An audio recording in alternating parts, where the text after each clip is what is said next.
Welcome to Market Cuisine. We are joining Chef Diane at the Missoula, Montana Farmers Market. She is gathering ingredients for a provincial-style topping for pasta. I can't use much more than that. Okay. Thank you very much. Right. Thank you. Provincial cooking comes from a southern region of France where plenty of sunshine brings fresh herbs, ripe tomatoes, and an abundance of garlic. We're going to prepare today a dish using fresh Montana produce, all organically grown, and prepare a French provincial-style meal on pasta. We're going to chop the onions into fairly small pieces. About one whole onion will do.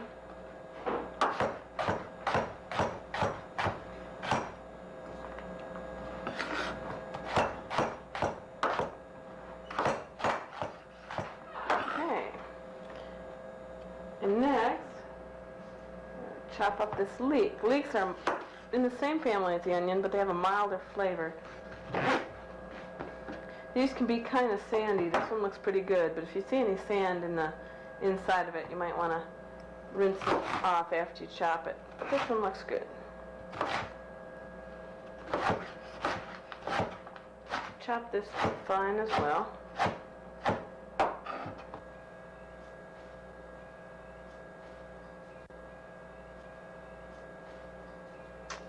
And now, a lot of garlic.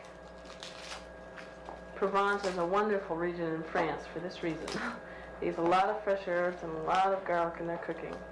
4 large cloves should do it for now. It's kind of sandy, so I'm going to peel it by crushing it and taking the skin off before I squeeze it through the garlic press.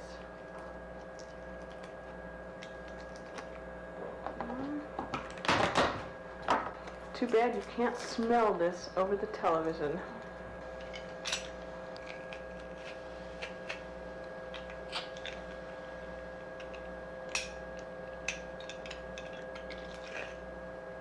I think this is one of the best investments in the world, is a good garlic press. I wouldn't live without it.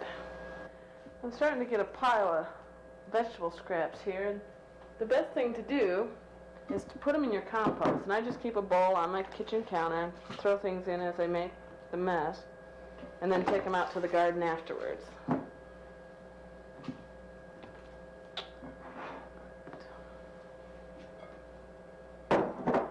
Now I'm going to saute this in a little bit of olive oil. You can buy olive oil in bulk at some health food stores and just refill the container so you don't have to keep wasting more plastic.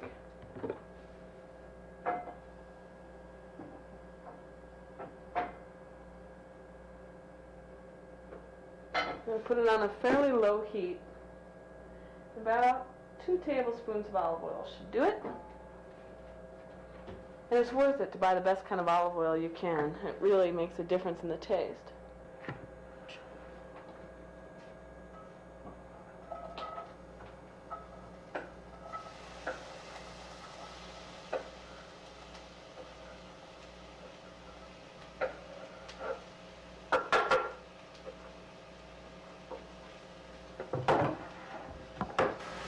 I'm going to saute these till they're all really soft and sweet. It's best not to use extra virgin olive oil when you're frying like this because it has a very low smoke point and can catch on fire. Just use the pure olive oil. It's a bit lighter in color. It's not as green. It's more of an amber and golden. And while I'm sauteing them, I'm going to start chopping the other vegetables. I'm going to chop these little yellow squash into little bite-sized pieces. They're so cute. About that thick. They'll cook pretty fast because they're so small.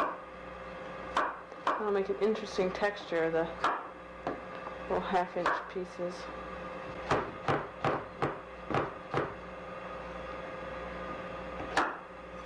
Once they get so big that you've got big seeds inside of them, they're almost too big to use for dishes like this.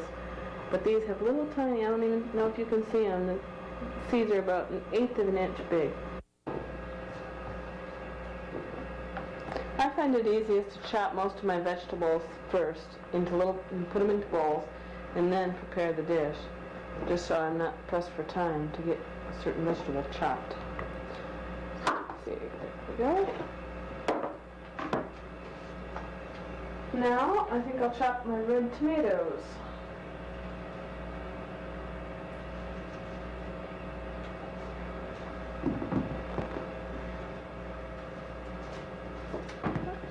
Tomatoes shaped like this are called Romas, and they make much better cooking tomatoes than do the regular tomatoes we use for salads because they're firmer in texture and they don't have nearly as much juice in them.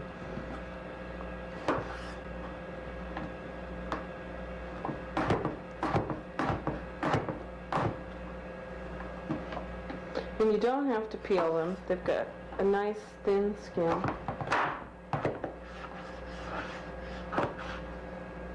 The taste of these are so much richer and more tomato-like than any tomatoes you can find in the grocery store. And if you are shopping in a grocery store in the dead of winter and your choice is between Roma or pear and salad tomatoes, get the Roma or pear tomatoes. They're not picked so green, they keep longer, and so they just come to you fresher.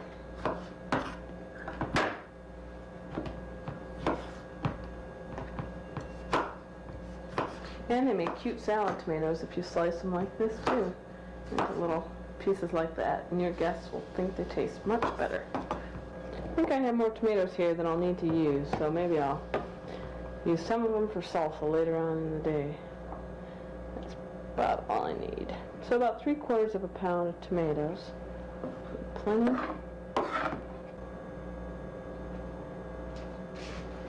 These are yellow tomatoes that are a combination between pear and cherry tomatoes.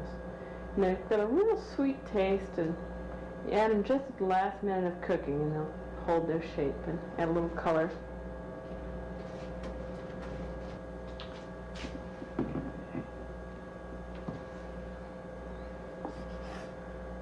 I think I'll just slice these into quarters like this.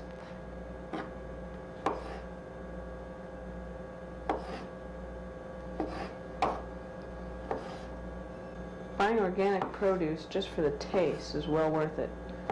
It always tastes much better than stuff from a regular grocery store. What I have here is fresh thyme grown locally in Montana, and this is a wonderful herb used extensively in Provence, and it's just very powerful, so you don't need a tremendous amount of it. I don't like dried thyme, but fresh thyme is wonderful. What I've got here is the normal curly leaf parsley. Wonderful. I use quite a bit of that. Parsley helps to accent the other herbs and spices in a dish. You can make wonderful herb vinegars with fresh herbs and just stick a few sprigs, about that much, into a regular sized bottle of vinegar and leave it for a week or so, and the longer it's in, the stronger it'll get. And the essence kind of distills into the vinegar, and you can use the vinegar for a milder flavored dish. You can do it with garlic, tarragon, chilies, all sorts of things.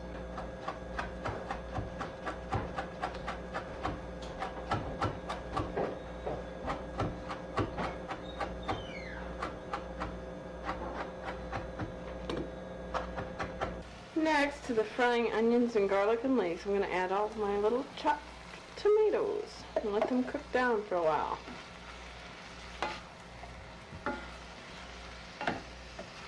I don't want them turning into mush, but just soft and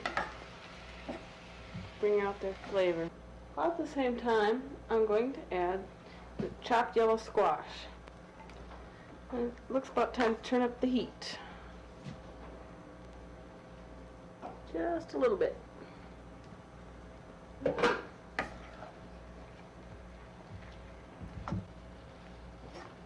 As this cooks, the moisture is going to start to come out of the vegetables and it'll get thicker.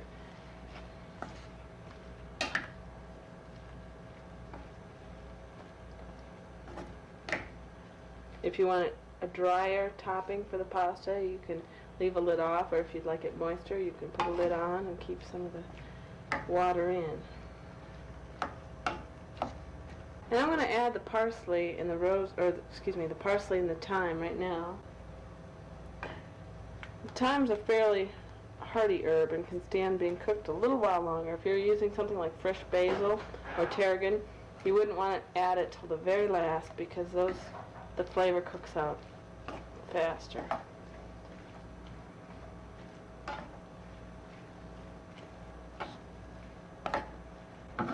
And it's about time to start cooking the pasta. This will be done in a few minutes. Had my water boiling for a while. Oops. Turn up the heat. Add a little oil. Keep it from sticking together. You can use any kind of pasta you like. Angel hair, spaghetti, fettuccine is nice. You can buy it in bulk at a health food store. You can get whole wheat or semolina. And bring your own bag. Put it in. Stir it around a bit. I prefer the lighter taste of semolina, but whole wheat can be really nice, or spinach fettuccine is very good. Got a nice green color. This will take about 7 minutes.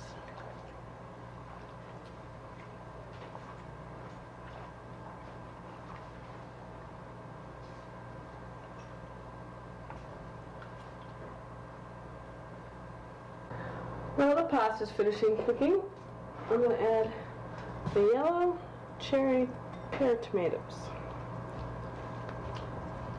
Don't want to cook these too long, just warm them up basically.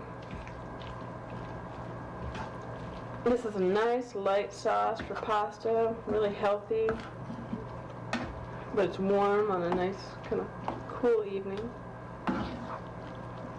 Make a nice salad and get a loaf of crusty French bread. Be perfect.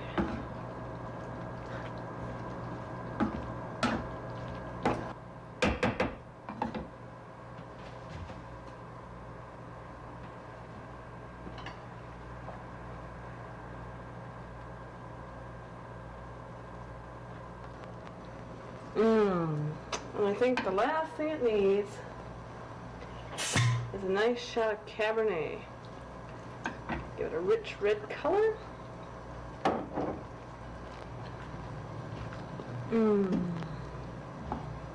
Perfect.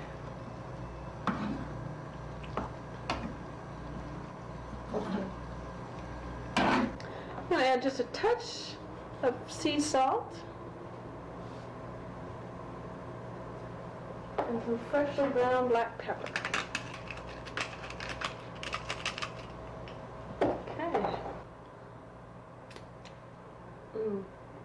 Perfect.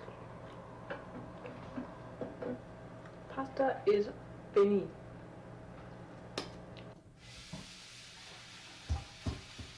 And now we're ready to eat. Dish up some pasta. Top it with a little of our sauce.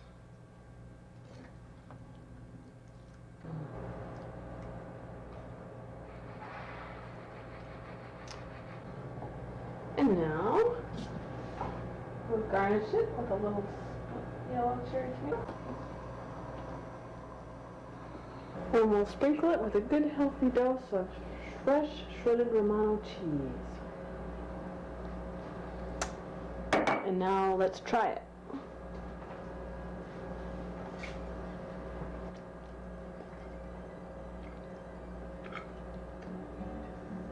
We're not in polite company.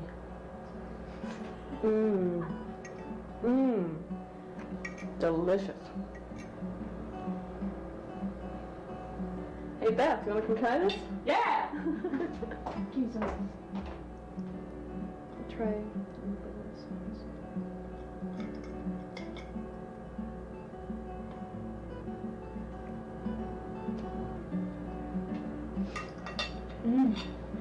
That's good. That's really good. I have some more. Thanks for joining us. See you next spring. There you go. Yeah. This is the About the last one I got. Fuck. That. Beauty. Thank you. And this is, if you cook this, you slice it up like this and use it in like Hungarian mushroom soup. You know the Missoula cookbook? Beautiful stuff.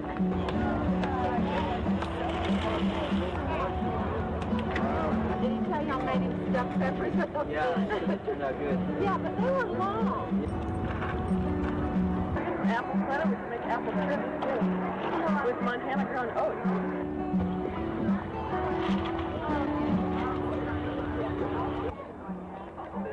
I can't believe how many of those there are. So what's the apple?